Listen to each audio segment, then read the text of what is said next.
Eh bien, bonjour, c'est Sergueï. Bienvenue dans cette vidéo dans laquelle nous allons voir un peu plus en détail ce qu'est la Kundalini ou la Kundalini, le Kundalini. C'est un terme sanskrit, alors difficile de dire si c'est féminin ou masculin. C'est un petit peu, donc là on est presque dans le côté un petit peu occulte, ésotérique, euh, plus que spirituel même, parce qu'on va essayer de développer une certaine énergie spirituelle à travers notre corps, à travers certains exercices. Euh, donc on va voir plus ça en détail, hein. Donc, on va commencer avec une sorte de définition. Ce que j'ai pu trouver sur Internet, on peut la considérer comme donc cette énergie, comme une puissante énergie vitale féminine, selon certaines sources, divine, cosmique, spirituelle. Donc voilà, on la représente avec une sorte de serpent qui est levé, endormi, qui est latent, enfin, si c'est un serpent latent, dans la base de la colonne vertébrale, dans le sacrum, dans le Muladhara Chakra. Donc quelque chose qui est tout en bas de nous et qu'on va chercher à éveiller pour pouvoir justement connaître d'autres états de conscience, avoir quelques pouvoirs surnaturels et éventuellement connaître un petit peu l'éveil, quoi. Ok, donc trajet, on le voit ici en bas, hein. Donc il y a Ida et Pingala, la Lune et le Soleil, les deux nadis qu'on connaît très bien maintenant. Pingala qui est plutôt physique, dynamique, actif, système nerveux sympathique, et Ida qui représente la Lune, le système nerveux parasympathique, qui nous permet de réfléchir, d'avoir de l'intuition, donc quelque chose de plus subtil, quoi. Et au milieu, on a la Sushumna, le canal, le nadi central, qui est justement réservé à la Kundalini, qu'on voit en bas à droite, sous forme de serpent, qui est tourné sur lui-même. Euh, et qu'on va chercher à éveiller et à faire monter tout au long de la colonne, d'où l'importance quand on médite d'avoir la colonne vertébrale bien droite pour qu'il puisse cette énergie monter le plus facilement possible jusqu'à la couronne de la tête et, euh, et bah, se réaliser quoi comme ça. Il y a des choses qui se passent quoi. On va voir tout ça plus en détail. Donc, pénètre le Sushumna Nadi, ce qu'on a vu, le Nadi spirituel du milieu, et monte du sacrum jusqu'à la fontanelle en harmonisant chaque chakra à son passage. Donc, si on ne compte pas la dernière, la Sahasrara Chakra, on en a 6. Et tout doucement, à chaque fois en passage, il va harmoniser chaque chakra. Donc, du point de vue émotionnel, spirituel, physique, mental. Euh, et en montant, pendant son ascension, il y a 3 nœuds à trancher, ce qu'on appelle les granthis. Il y a le nœud de Brahma qui est tout en bas, donc ça correspond à l'éveil du serpent. On voit bien que c'est la tridéité, hein, Brahma, Vishnu, Rudra. Rudra qui est aussi connu sous le nom de Shiva. Brahma, donc l'éveil du serpent, on va l'éveiller. Vishnu, mise à mort du moi pensant, ça c'est au niveau du cœur. Ouais, donc ça monte au niveau du cœur, sorte de destruction de l'ego, et Rudra, détachement des pouvoirs psychiques au niveau du troisième œil. Donc, si on parle de détachement des pouvoirs psychiques, c'est que selon les textes sanscrits, les textes anciens, il y a l'acquisition de ces pouvoirs psychiques, comme télépathie, lévitation, clairvoyance, que sais-je encore. Que peut-être certains gens pratiquent le yoga justement, peut-être pas surtout, mais en espérant de développer ces pouvoirs psychiques. Ben là, on parle justement qu'il faut s'en détacher pour continuer, pour laisser l'ascension se faire jusqu'au bout. Ok, bah, on peut dire aussi bah, quel est le but de tout ça, pourquoi on le ferait.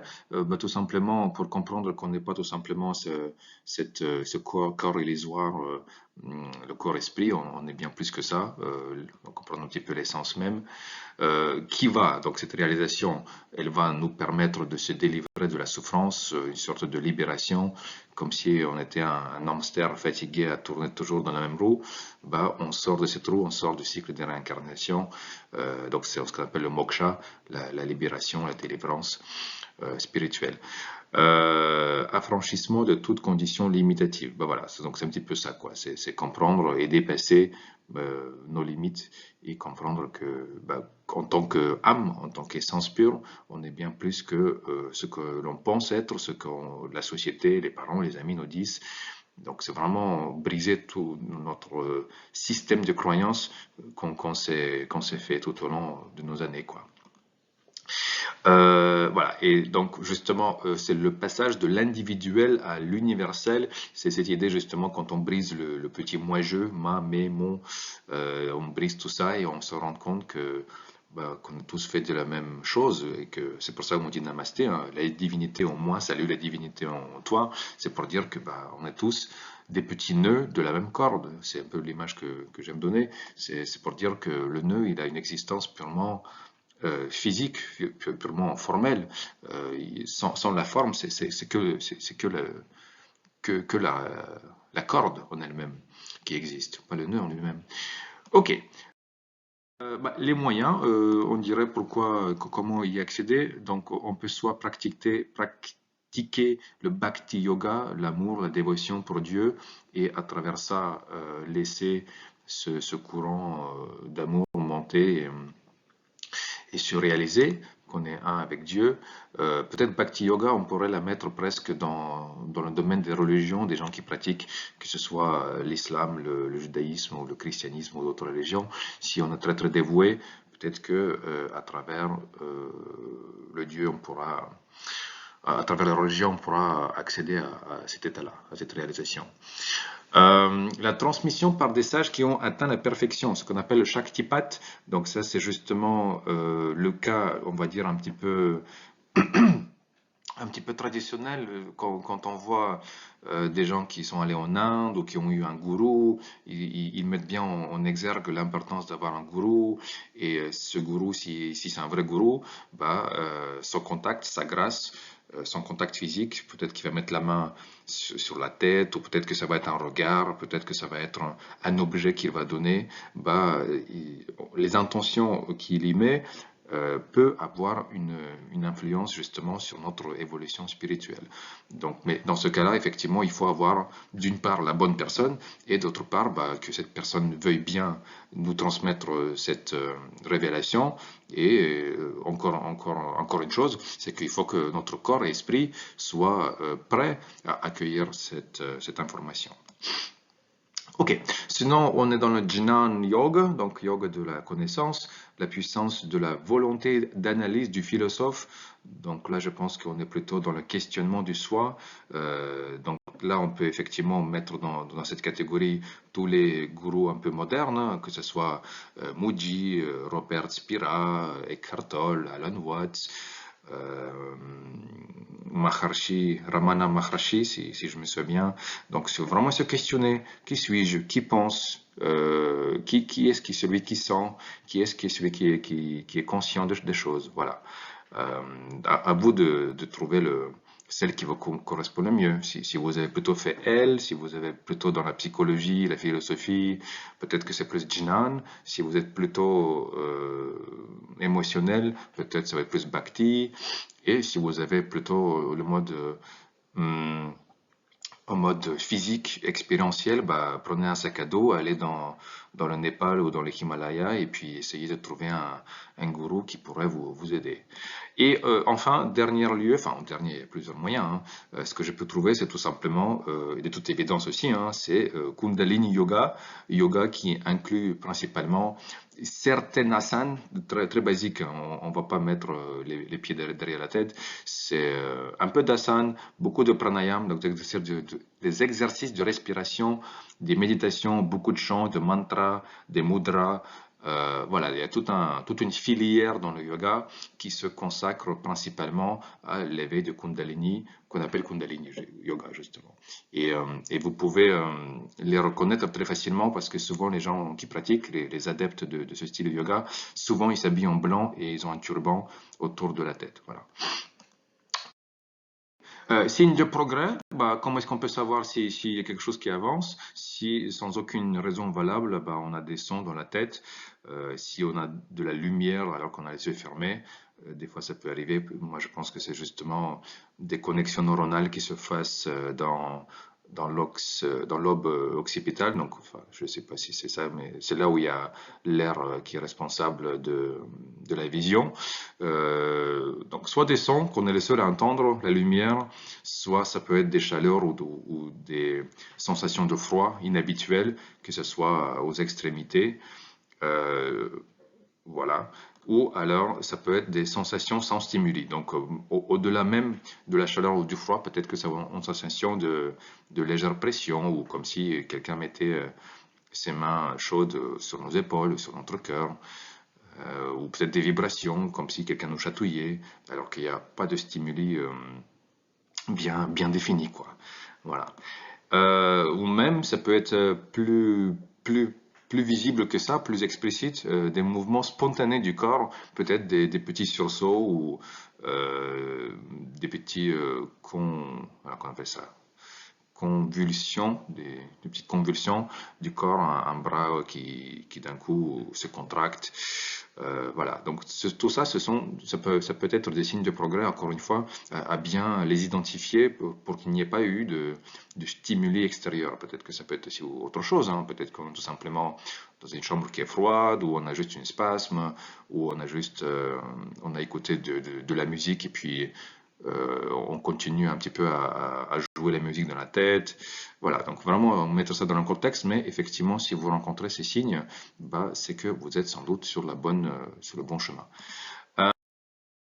Danger, quand même, j'ai voulu intégrer cette diapositive parce que, comme avec ayahuasca, et j'ai eu un bad trip, donc c'est vraiment il y a un vrai danger quand même. C'est pas quelque chose que je conseillerais aux débutants, mais encore une fois, je ne suis pas spécialiste dans le Kundalini Yoga, mais moi je vois ça comme si on voulait mettre un courant de 220 volts alors qu'on est juste un petit appareil capable de supporter 2 volts, quoi. Donc il y a des fusibles vont péter et ça va faire plus de dégâts qu'autre chose. Donc c'est vraiment, ça peut être dangereux. C'est pour ça que j'ai mis psychose en premier lieu. Psychose, de manière générale, c'est une sorte de séparation avec la réalité, une sorte de séparation de, de la réalité telle qu'on la connaît. Donc moi je suis moi, toi t'es toi, ça c'est la vie, ça c'est le monde extérieur, ça c'est la société, voilà.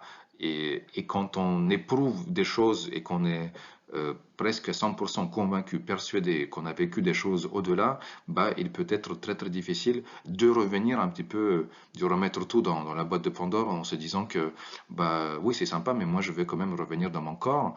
Et si c'est possible, garder toutes ces révélations, toutes ces connaissances à l'intérieur de moi et pouvoir vivre normalement, entre guillemets, ce qu'on appelle Jiva Mukta. Jivan Mukta, si ma mémoire est bonne, c'est lui qui est délivré tout en restant vivant. Voilà, donc attention aux psychoses, surtout si vous avez peut-être des antécédents par le passé ou dans la famille, c'est juste une chose à prendre en compte, quoi. Euh, de l'autre côté des psychoses, on trouve la névrose. Alors, j'ai eu une licence de psychologie en plus. Névrose, c'est plus, enfin, on parle surtout d'une névrose hystérique. C'est quelque chose qui va se manifester à travers le corps. Donc, sans doute, on va perdre l'usage d'un bras ou on va se dire qu'on voit plus, alors qu'il n'y a aucune raison valable anatomique pour ne pas voir ou pour ne pas entendre. Donc, névrose, c'est quelque chose qui va être plutôt qui va camoufler le symptôme, la cause initiale, et se manifester plutôt à travers le corps. Voilà. Dépression, au contraire, peut-être que en ayant vécu des choses très très intenses, on se dirait bah j'ai plus envie de retourner travailler ou de voir mes amis parce qu'on se dit que tout cela est très mondaine, très banal, que ça n'a pas de sens et on peut effectivement s'exclure euh, des activités sociales et ainsi devenir un peu dépressif, quoi. Du point de vue corps, tout simplement, accident cardiaque ou autre type d'accident, hein, c'est justement quand le corps n'est pas prêt. C'est pour ça qu'il faut beaucoup d'exercices de pranayama, d'asana, de méditation, de chant, pour que le corps puisse recevoir cette énergie. Et comme son nom l'indique, hein, énergie, c'est de l'énergie, donc c'est quelque chose qui peut exprimer et qui doit être exprimé. Sinon, c'est pas d'énergie, quoi. Je veux dire, l'énergie, c'est comme un feu, quoi, comme le soleil ou comme de l'électricité. Elle cherche à à se décharger, quoi. Donc du coup, accident cardiaque, attention à ça. Et bien sûr, si ça c'est plutôt psychologique, si ça va vraiment mal, je mettrais suicide dans le cas de dépression. On peut même se suicider, hein, volontairement ou involontairement, quoi. Peut-être que ça va être juste une vision de Dieu et on va sauter par la fenêtre et bon, voilà, suicide involontaire. Mais je voulais quand même en parler parce qu'effectivement, il y a des types de yoga, mais je pense que d'une part, c'est pas conseillé à tout le monde, et d'autre part, peut-être qu'il y a des gens qui veulent, mais qui ne sont pas prêts. Donc vraiment, si vous voulez aller dans cette direction-là pour pouvoir ressentir de nouvelles choses, comme de la télépathie ou intuition, faites, mais moi je vois ça plus comme des résultats secondaires plus que le but principal à atteindre. Ok. Et pour finir, bien sûr, bah, quelques conseils.